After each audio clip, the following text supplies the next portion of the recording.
Sir, corona संक्रमण के चलते जैसे मामले पूरे प्रदेश के अंदर और भारत के अंदर मिल रहे हैं, क्या यूपी के अंदर उस चीज को लेके इलेक्शन करना सही था?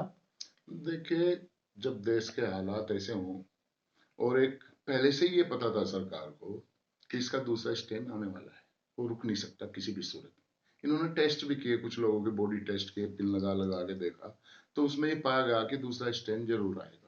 और जब इन्हें जानकारी थी कि दूसरा स्टेन आना ही आना है और वो बड़ी तीव्र गति से आएगा, तो चुनाव इतना आवश्यक नहीं है जितना कि अपने देशवासियों की या अपने जनपद वासियों की जान बचाना आवश्यक है। जान कीमती है चुनाव की अपेक्षा। लेकिन इस सरकार का हमेशा ये रहा है कि ये सरकार हमेशा चुनाव को प्रेफरेंस दे रही है और लोगों की जान चली जाए इसकी सरकार को कोई परवाह नहीं है। मैं कहीं एक बात इस बारे में आपको बता देना चाहता हूँ। देखिए, मैंने पहले भी कहा था जब ये कोरोना की स्टार्टिंग थी, मेरा वीडियो भी आया उसमें, आपने बना, कि सन 1915-16 में एक वायरस आया था। और जब लोगों को ये जानकारी थी, मेडिकल साइंस हमारी इतनी ऊंची नहीं थी, इतने ऊंचे स्तर की नहीं थी कि ये है क्या। लोग कोई महामारी कहता था, कोई कुछ बताता था, तो उसमें करोड़ों लोगों की जान गई। 1.25 करोड़ आदमी हिंदुस्तान का चला गया, 4-5 करोड़ आदमी पूरे वर्ल्ड से चला गया।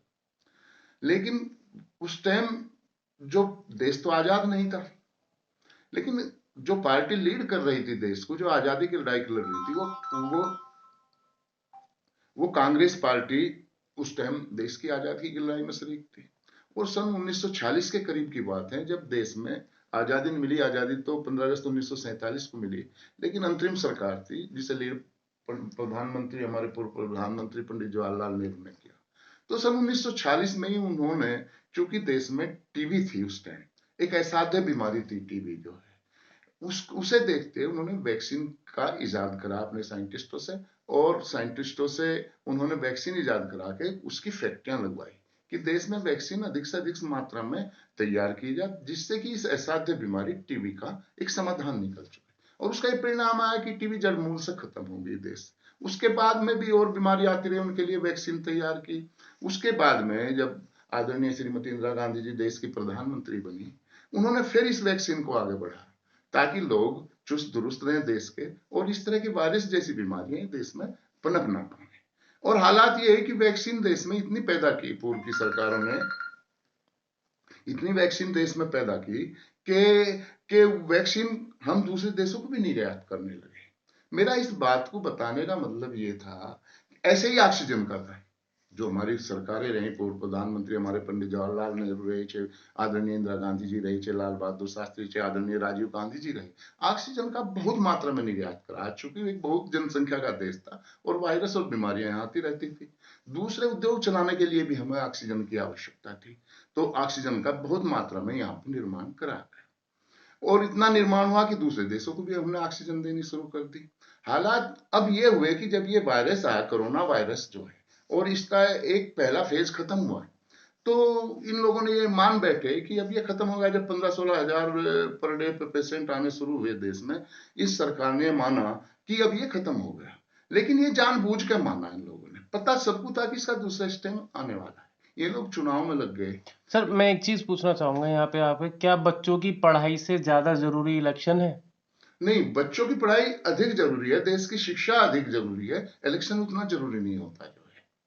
जे देश के बच्चों भी अगर वे शिक्षित नहीं होंगे तो चुनाव कराते रहिए, चुनाव से क्या होगा। ये तो संक्रमण हाँ। संक्रमण को देख के सरकार ने पढ़ाई तो ऑनलाइन कर दी, लेकिन इलेक्शन में कोई रोक नहीं लगा। इलेक्शन करी, जिसके कारण आप देख रहे हैं कि कल भी 700 जनपद में 700 से ज्यादा लोग मिले।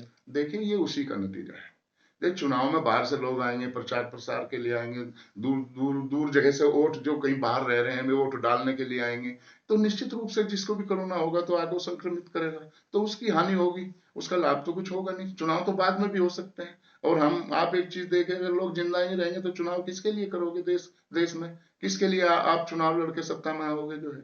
तो मेरी बात अधूरी रह गई थी। मैं ये आपको बता देना चाह रहा था कि इस सरकार ने और इस सरकार के मुखिया ने ईगो में आके, अपनी एक ईगो बनाने के लिए जो है, दुनिया को वैक्सीन बांटनी शुरू कर दी जो है। जब इन्हें दिखाई दे रहा था दूसरा स्टेन आने वाला और हमारे देश की इतनी बड़ी जनसंख्या है, हमारे यहाँ पर्याप्त मात्रा में नहीं है, तो आप दूसरों को क्यों वैक्सीन दे रहे हैं? इसी तरह से ऑक्सीजन दूसरे देशों को देनी शुरू कर दी। आज भी अगर रिकॉर्ड देखा जाए तो देश में जो ऑक्सीजन का प्रोडक्शन है, और जितनी ऑक्सीजन की खपत है, खपत के हिसाब से 1.5 गुना प्रोडक्शन ऑक्सीजन का है। लेकिन समस्या कहाँ है? साधनों की समस्या है, समस्या सिलेंडरों की है, समस्या वाहनों की है, जो टैंकर ऑक्सीजन लेकर आते हैं, समस्या उनकी है। दूसरे देशों ने इस तरफ ध्यान दिया, लेकिन हमारी सरकार ने, चाहे प्रदेश की हो चाहे प्रदेश की, उसने इस तरफ ध्यान नहीं दिया। इन्हें साधन बढ़ाने चाहिए थे, सिलेंडर बढ़ाने चाहिए थे, न कि दूसरे देशों को यहाँ ऑक्सीजन बांट रहे, वैक्सीन बांट रहे, उस तरफ तो ध्यान नहीं दिया। ये सब लोग, पूरी की पूरी सरकार वहां बंगाल में लग गई चुनाव में। देश का छोटे से लगा के बड़ा तक मंत्री, देश के जितने भी इनके मुख्यमंत्री हैं, प्रधानमंत्री, होम मिनिस्टर, सारे के सारे बंगाल में पड़े। इस तरफ कोई ध्यान नहीं दे रहा कि ये कोरोना का दूसरा स्टेम शुरू हो गया है, इसमें देश के हालात क्या होंगे। इन्हें, इनके लिए महत्वपूर्ण चुनाव था, न कि देश की जनता इनके लिए महत्वपूर्ण थी। अगर समय रहते ये ध्यान देते, हमारे पास ऑक्सीजन इतनी है कि हमारे पूरे देश का काम चल जाता, अगर इनके पास साधन होते। हमारे पास वैक्सीन इतनी है, हमारे कुल 2 करोड़ लोगों को आज तक जितना मुझे जानकारी है वैक्सीन लगी है, और इन्होंने 8.5 करोड़ वैक्सीन बाहर बाहर दूसरे देशों को दी है। अगर वो सारी वैक्सीन अपने देशवासियों को देते तो निश्चित रूप से इस महामारी पर कंट्रोल होता। अभी अभी की ताजा खबर है, जो रॉ मेटीरियल वैक्सीन के लिए बाहर से आता है, अमेरिका वगैरह से आता है, अमेरिका ने बिल्कुल मना कर दिया रॉ मेटीरियल हमें देने के लिए। हम तो पहले अपने देश के लिए वैक्सीन पैदा करेंगे, अपने देश के लोगों को देंगे, उसके बाद बाद में देखेंगे। ये लोग दूसरों को वैक्सीन भी बांट रहे हैं और ऑक्सीजन भी बांट रहे हैं। ऐसे ही रेमिडीज जो इंजेक्शन है, वो पर्याप्त मात्रा में नहीं रहे देश में जो है।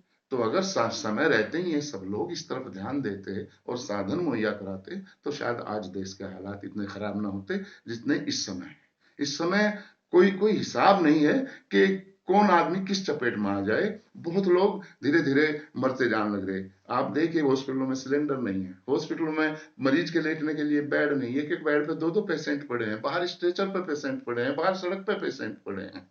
दवाई नहीं है देने के लिए, इंजेक्शन नहीं है देने के लिए।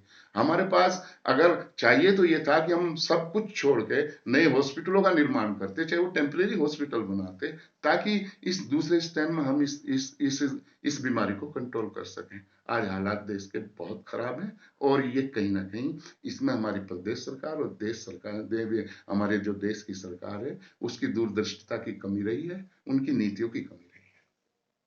Thank you.